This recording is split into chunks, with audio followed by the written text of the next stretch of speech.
Meu nome é Maíra, eu sou roteirista e escritora, selecionada para participar do Lab Escreva Criatura de 2023, com o meu projeto Procura-se Indianário.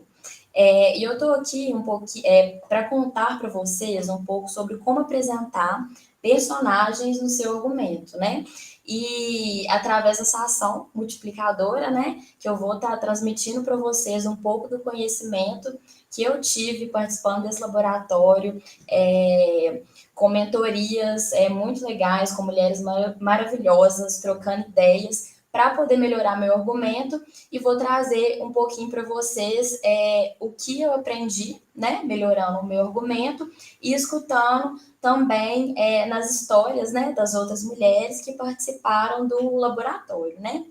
Os elementos essenciais para a gente apresentar, né, para você apresentar o sua protagonista no argumento, eu acredito que seja a visualização, motivações, conflitos internos e externos e o wants versus needs. A gente vai passar por todos esses itens, trazendo exemplos, né, do que essas mulheres, né, roteiristas e escritoras que participaram do laboratório com as suas histórias, escreveram nos seus argumentos, né, o que elas apresentaram, e também eu vou falar um pouquinho depois sobre a minha perspectiva a partir do que eu apresentei no meu argumento do meu projeto e o que houve de sugestões para eu melhorar, para deixar mais claro, consistente e cativante, né, meus personagens e minha protagonista para quem fosse ler meu argumento, né?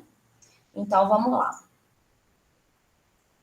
Então, eu coloco como visualização esse aspecto que quando você lê o argumento, você está apresentando a sua protagonista, você consegue, a partir da descrição ou até de ações, você consegue ter a visualização, né, de quem é esse personagem, né? Você entra no campo do visual mesmo, porque quando você escreve um argumento, você sempre tem que estar trabalhando essa questão da visualização, né? Porque você vai estar contando uma história em prosa, né? Do que vai ser o seu roteiro, e você precisa fazer quem está lendo mergulhar nesse universo, nos protagonistas, nos personagens, de forma que eles visualizem muito bem a história, né? Porque as narrativas no cinema a gente precisa ver, né? Então, essa transposição ela tem que estar muito claro em relação à visualização. Eu peguei um exemplo do meu projeto de como eu descrevi uma ação da Indianara que eu acho que consegue trazer uma visualização interessante sobre quem é essa personagem, né? No começo do meu argumento, eu descrevi um pouco sobre ela, né? Aspectos físicos, da personalidade, e aí nesse momento que eu coloco, antes de entrar o título do filme, eu coloco assim: a jovem camaleoa sai do bar com um cabelo diferente, coloca seu capuz, olha para os lados e começa a caminhar. Ao passar por um muro, vê um cartaz com seu nome, a sua foto-vídeo, com uma expressão ameaçadora e o valor da recompensa de 100 mil reais. Ela arranca o cartaz do muro e o amassa com as mãos. Como minha personagem, ela é uma hacker vivendo num mundo distópico, eu quis trazer essa cena de visualização porque você entende que ela é uma camaleoa e pelo fato dela ser procurada pela, pela polícia, né? Ela tem que estar sempre diferente, e aí eu coloco também um cartaz, uma foto, vídeo de recompensa para ela, para mostrar mais sobre esse universo dela, dessa expressão ameaçadora, como as pessoas enxergam ela. Então, eu acredito que com essa cena assim, que eu coloquei, né, para poder introduzir ela no universo dela, quem ela é, quem for ler meu argumento vai conseguir ter certa visualização da personagem, né? E aí, uma questão também que foi apontada para mim, quando eu apresentei meu projeto, né, as mentoras falaram para mim, é de que eu precisava muito trabalhar mais as motivações e os conflitos internos e externos, né, da minha personagem, que a gente vai ver esses outros aspectos com exemplo do que as outras mulheres escreveram, né, nos argumentos delas.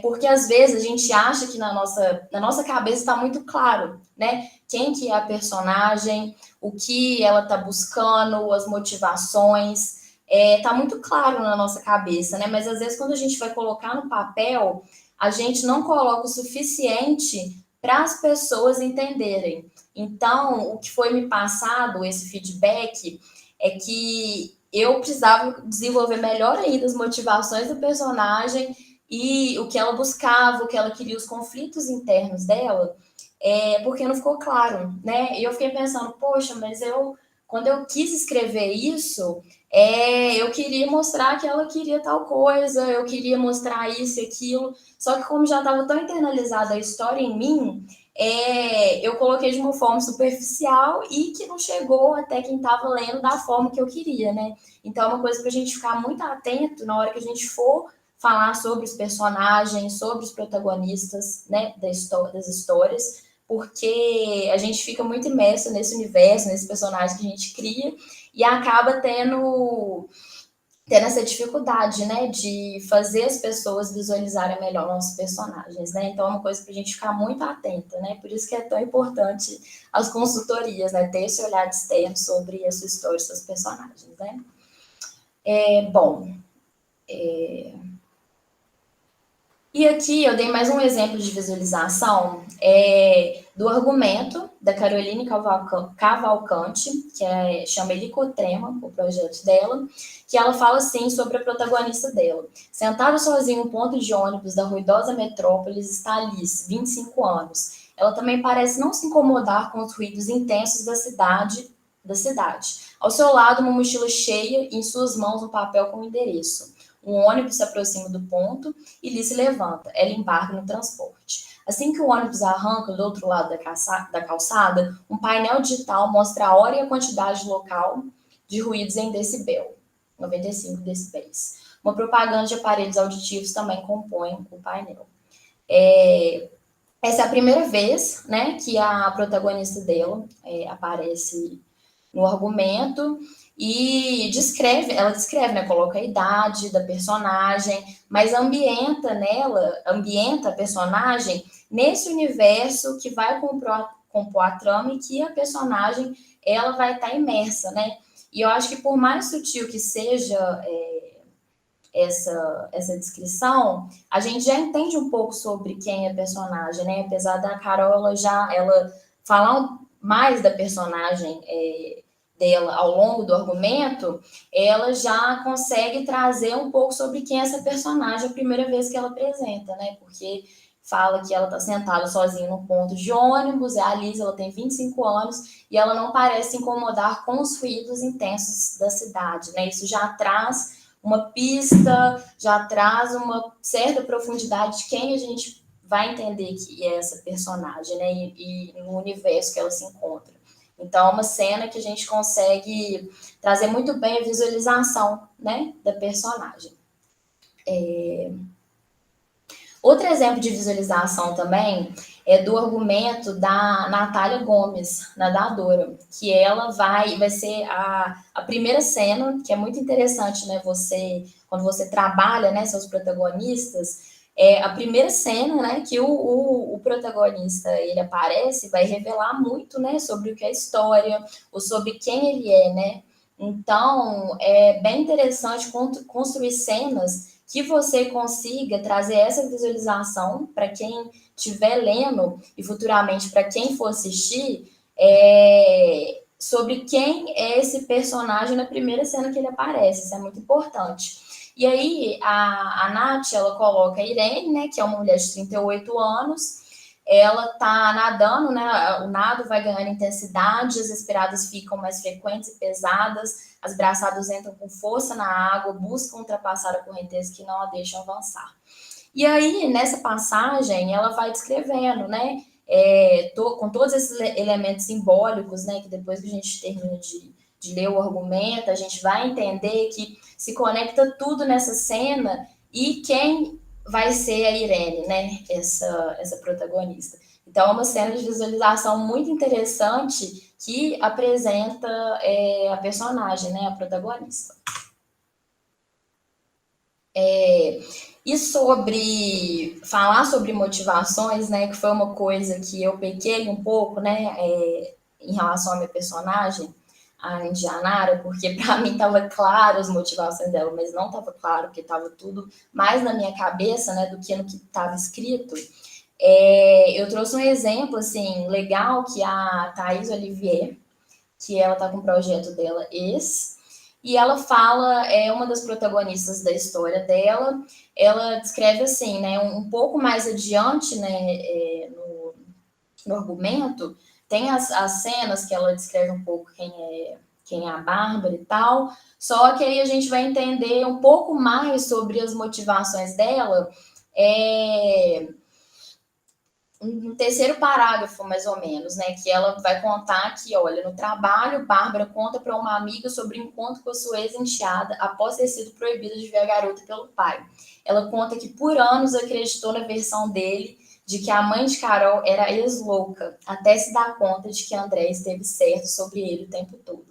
Ela decide que vai à apresentação de dança e se desculpar por ter ficado ao lado dele contra ela. Ou seja, aí a gente já começa a entender a motivação da Bárbara com essa frase aqui. Ela decide que vai à apresentação de dança se desculpar por ter ficado ao lado dele e contra ela, né? É uma das motivações dessa protagonista que vai alavancar a história, né? Que vai mover a trama, porque o que move a trama são as motivações dos protagonistas, dos personagens, né? Então a Thais, ela deixa bem claro que qual que é a motivação de uma das protagonistas dela para mover a trama para frente, né?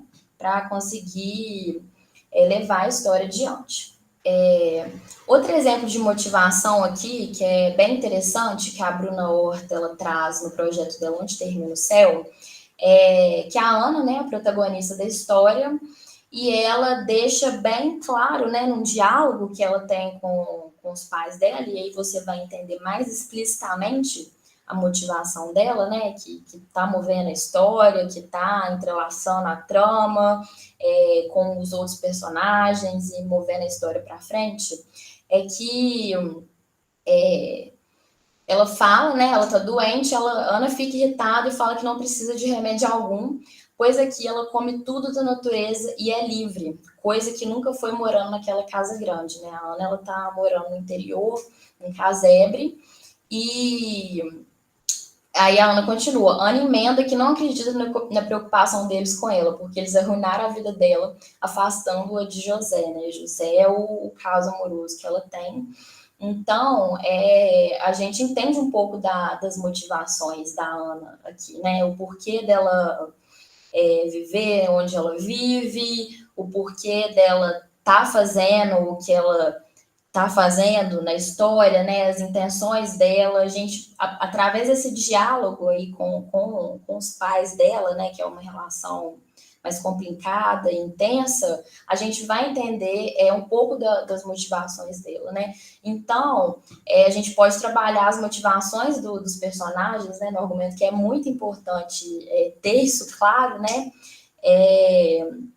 Não só em uma reflexão interna do personagem ou em alguma ação, mas também em diálogos mesmo, né, que eles vão ter com outros personagens que também são importantes, né, na vida deles e tem um impacto muito grande na história também, né.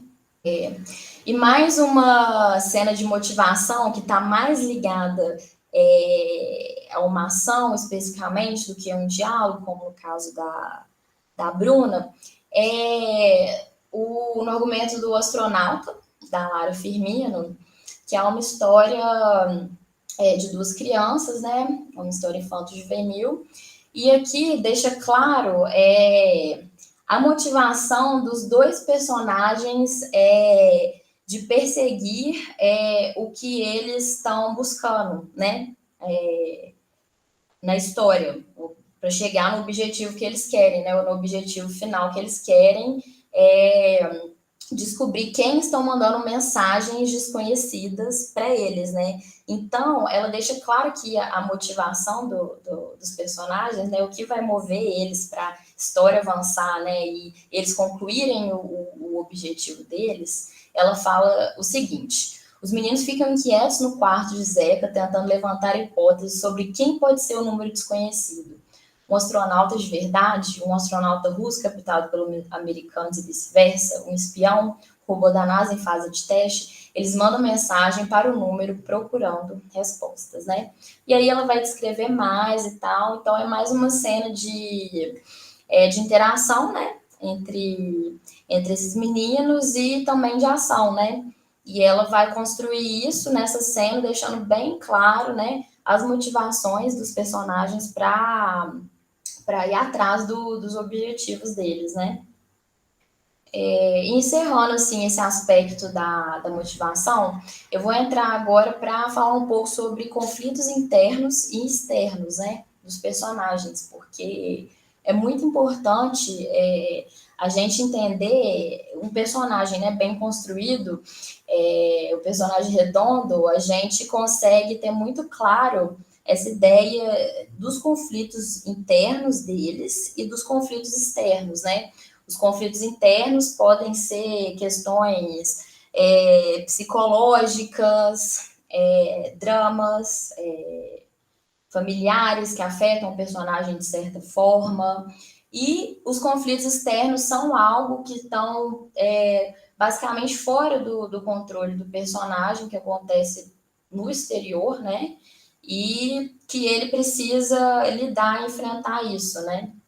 E aí, o exemplo que eu tirei, para poder reforçar bem assim, quais são os conflitos internos e externos do personagem, que tem que estar bem claro, né? Mais uma vez eu reforço isso, porque foi algo que foi falado para mim, você deixar isso bem claro mesmo. E aí eu peguei o exemplo da Lili Cury com o projeto dela, Anastácia, que ela fala assim sobre a protagonista dela. Olha, nossa protagonista está passando por uma situação delicada, pois perdeu completamente a voz, em decorrência dos traumas sofridos pela violência doméstica, e foi obrigada a se afastar do emprego. A escola e seus alunos são seu mundo de felicidade, o lugar onde ela se sente verdadeiramente em casa. Porém, toda situação que ela vem atravessando a coloca em completo desamparo emocional e social, pois ensinar é a sua vida e ela não está podendo mais, né? Então, a gente tem muito claro aí, né, a descrição da Lili sobre a personagem dela, tanto os conflitos internos e externos que essa personagem está vivenciando na trama dela, né? E eu acredito, eu lendo, né, essa parte do argumento dela, ficou bem claro, assim, para mim, esses dois lados, né? Tanto o conflito interno quanto o conflito externo da personagem, da protagonista, no caso. Outro exemplo também que eu vou trazer em relação ao conflito interno e externo, né? Porque eu acredito que exemplos são ótimos para a gente conseguir entender, né? Principalmente quando a gente vê escrito mesmo, de como a gente colocaria isso no argumento de uma forma interessante e que quem fosse ler conseguisse visualizar bem, né? Quais são esses conflitos. Aí eu peguei o exemplo da Sara, né, Sara Pinheiro, que o projeto dela é iniciada, que ela, a protagonista dela é a Márcia, e aí em dois momentos ela coloca esses conflitos assim, né, ela descrevendo, né, ela fala assim, olha, que Márcia, Jonas precisa voltar para Belo Horizonte por causa do trabalho, Jonas é o marido da Márcia. Ele sugere que Márcia também volte para casa, afinal, Fátima pode estar atenta a Nau e ir dando notícias. Dessa maneira, a esposa poderá continuar se preparando para o concurso. E aí, eles estão vivendo um drama familiar de que a Márcia ela precisa cuidar da mãe dela, que está doente, né? Está com um problema grave de saúde. E aí, isso é reforçado mais ainda, esse conflito interno e externo, num outro momento que a Sara escreve. Inteiramos nesse ponto de que Márcia está estudando para o concurso para professor numa faculdade em Belo Horizonte. Márcia decide ficar em Sete Lagoas. Cabe a ela, então, acompanhar a mãe e cuidar dos filhos e continuar os estudos, né? Então, acho que aqui ela apresenta muito bem, né, a situação esse conflito, né, que a Márcia está vivendo, e esse aqui é só um trecho, né, do argumento dela, e eu acredito que ela, em todas as ações que vão desenrolando também, porque você não coloca só esses conflitos em um momento ou em outro, né? A partir do desenrolar da trama, da narrativa, as ações, o que vai acontecendo com os personagens, você vai entendendo mais ainda sobre esses conflitos internos e externos e como os personagens, os protagonistas vão resolvendo isso, né? Então, a Sarah, a minha percepção, quando eu li o argumento dela, foi que ela construiu isso muito bem. Fica bem claro quais são os conflitos internos e externos da Márcia. Assim, eu não tive nenhuma dificuldade para conseguir visualizar isso no argumento dela, por isso que eu trouxe esse exemplo. Agora, uma coisa interessante também para a gente poder falar sobre não só como você vai apresentar, né, seus personagens, seu protagonista no seu argumento, mas também desde quando você começa a desenvolver, né, seu personagem, é a questão do wants versus needs, né, que seria o que seu personagem quer e o que ele precisa, né? O antes está muito ligado à questão dos objetivos, das motivações dele, né? E o que ele precisa, às vezes ele não enxerga, né? O que ele precisa e geralmente tá ligado a questões de mais os conflitos internos deles, né? E o want, o que ele quer, tá mais ligado a questão de superar obstáculos externos, né, de conflitos externos, né? E quando você cria essas duas camadas no personagem, é muito legal porque você cria uma complexidade nele, né? Porque geralmente nem o que a gente quer não é necessariamente o que a gente precisa, né? Da nossa vida, ou quando a gente vai contar uma história, né, e coloca o personagem para viver toda uma trama, uma situação, e isso é muito interessante, né? Um exemplo que eu sempre fico assim na minha cabeça, porque eu acho que a Pixar ela consegue fazer isso muito bem, é da história da Rayleigh, que é de uma menina que ela tem os divertidamente na cabeça dela, né? Ela tem as emoções na cabeça dela. E aí ela começa a sofrer várias crises, questões, dramas familiares, e aí ela sempre foi movida pela alegria, né? E a alegria de repente, a alegria e a tristeza elas saem, né, do campo de controle mental da Rayleigh, né? E aí elas ficam perdidas e elas precisam recuperar a felicidade da Rayleigh e tal, e a felicidade nunca quer que a tristeza participe do comando central lá da mente da Rayleigh, né, que é a protagonista, que é a menina. E aí, o que a alegria quer? Ela quer que a Rayleigh seja exclusivamente alegre na vida dela. Não quer que a Rayleigh seja uma menina triste, que sofra e tal. Só que aí, isso é o que a alegria quer, né? A alegria, né, que é a emoção protagonista, né, da história, ela quer isso. Só que, no final, ela percebe que a alegria, que a tristeza é necessária também. Ela quer alegria para a Rayleigh, só que ela precisa entender que a tristeza também é fundamental para o amadurecimento, para a vida da Rayleigh, que a tristeza faz parte, né? Então a gente tem bem claro essa diferenciação entre o que você quer e o que você precisa, né? E é bem legal, assim, essa construção, porque você cria camadas, né? No personagem.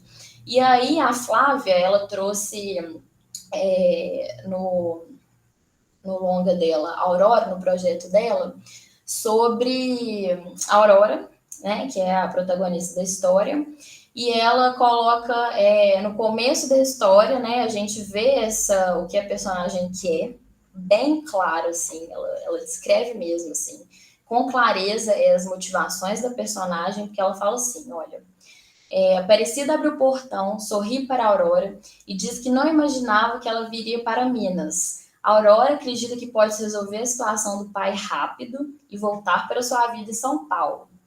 A Aurora entra na casa e vai direto no quarto do pai e o surpreende em uma situação complicada, no tentando se vestir no chão. Ela fecha a porta e respira. Aparecida diz ter-lhe avisado que ele piorou.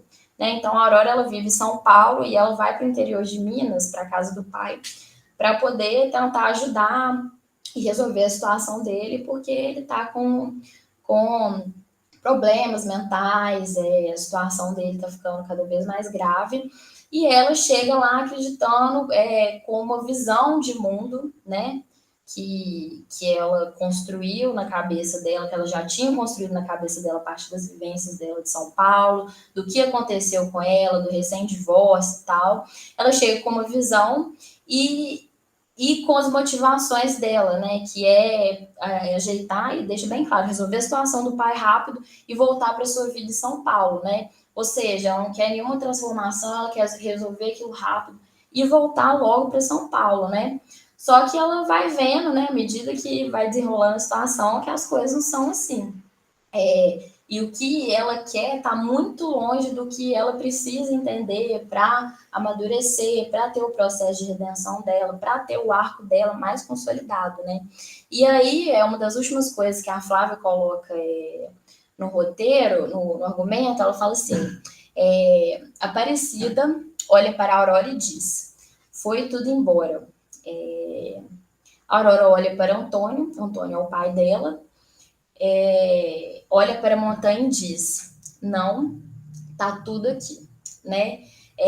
Eu não vou dar spoiler, porque esse foi tudo embora, acontece uma coisa que faz a Aurora refletir sobre todos os dramas e conflitos dela, é algo muito simbólico também, que a Flávia traz. E aí, nesse momento, ela tem um insight de que o que ela precisava é muito diferente do que ela queria. E aí ela tem o insight do que ela realmente precisava. Então é muito legal porque isso cria uma camada de profundidade na personagem muito interessante. E a Flávia conseguiu deixar isso muito claro, né? Nesse argumento dela, porque a gente comparando tanto esse começo que eu apresento para vocês e esse final, ela deixa bem claro essa questão do antes versus início, da personagem dela e como que a personagem dela tem essa complexidade, né? Bom, pessoal, tentei falar o mais breve possível, assim, apesar de que são argumentos incríveis que dariam para estar falando aqui muito tempo sobre eles, com personagens, mulheres incríveis, assim, protagonizando muito desses argumentos, né? Então, acredito que é muito interessante, né, esse tipo de iniciativa, porque eu tive contato com histórias incríveis, né, protagonizadas principalmente por mulheres e com uma profundidade narrativa muito grande, muito interessante, né? Igual eu falei, eu trouxe aspectos mínimos de apresentação de personagem aqui, desses argumentos, mas eles têm uma complexidade, uma profundidade muito interessante que daria para poder falar várias coisas aqui sobre eles, né? Mas ele só foi um recorte, né, sobre como apresentar melhor, né, seus personagens e protagonistas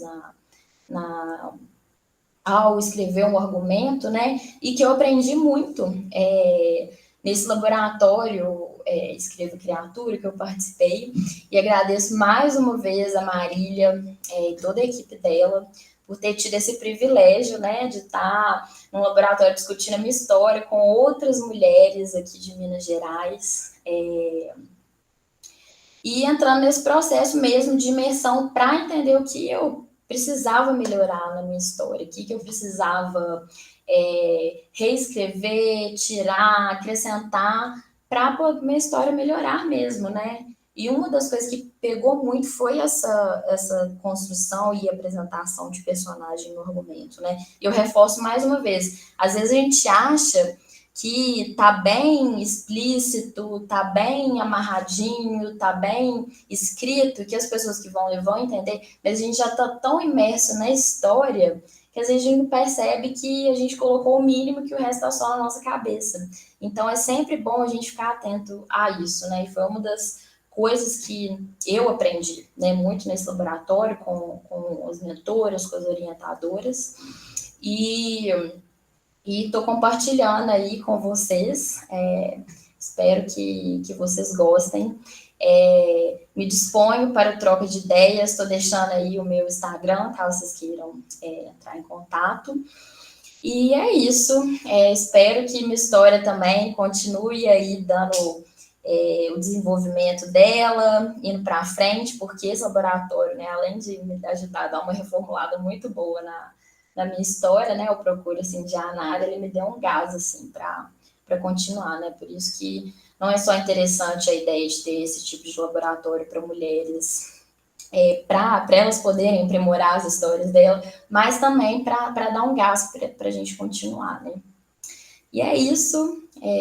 Agradeço muito mais uma vez a oportunidade, Marília e toda a equipe do Escreva Criatura, e me coloco à disposição aí para trocar ideias também. Tá bom? Muito obrigada. Um beijo para todos vocês.